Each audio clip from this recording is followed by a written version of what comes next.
বাংলাদেশে যখন সিলেটের মধ্যে বন্যা হয়েছে সবার আগে ডাক্তার শফিকুর রহমান ছুটে গিয়েছেন। যখন উত্তরবঙ্গে বন্যা হয়েছে সবার আগে ডাক্তার শফিকুর রহমান ছুটে গিয়েছেন।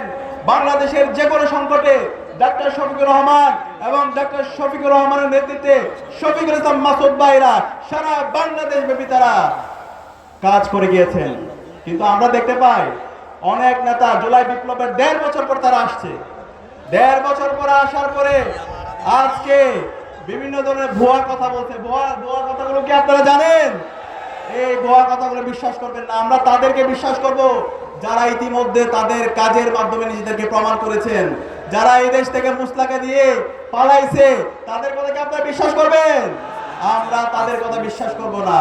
ইতিমধ্যে বিএনপির ভুল পলিসির কারণে যারা বিএনপি সমর্থক আছে তারা 11 দলীয় জোটের পক্ষে অবস্থান নিয়েছে। আগামীতে 12 ফেব্রুয়ারির 11 দলীয় জোটের যারা প্রার্থীরা আছে, ঐক্যবদ্ধ বাংলাদেশের যারা প্রার্থীরা আছে, দাঁড়িপাল্লার যারা কান্ডিরা আছে, তারা বিএনপির সবচেয়ে বেশি ভোট পেয়ে আগামীর বাংলাদেশ বিনির্মাণ করবে ইনশাআল্লাহ। আমরা দেখতে পাই বাংলাদেশের 5টি ছাত্র সংসদ নির্বাচন ইতিমধ্যে হয়েছে।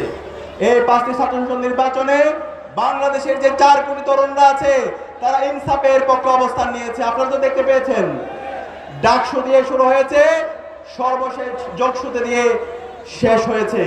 এই 5টি ছাত্র সংসদ নির্বাচনে বাংলাদেশের তরুণরা ইনসাফের প্রতিনিধিদেরকে ব্যাপক ব্যবধানে বিজয় করেছে।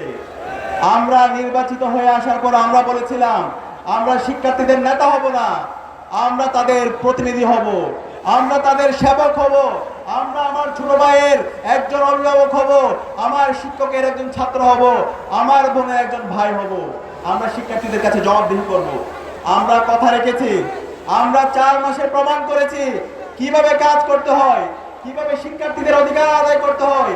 গত 105 বছরে ঢাকা বিশ্ববিদ্যালয়ে যে সংকট তৈরি হয়েছে প্রত্যেকটা সংকট আমরা অ্যাড্রেস করার চেষ্টা করেছি।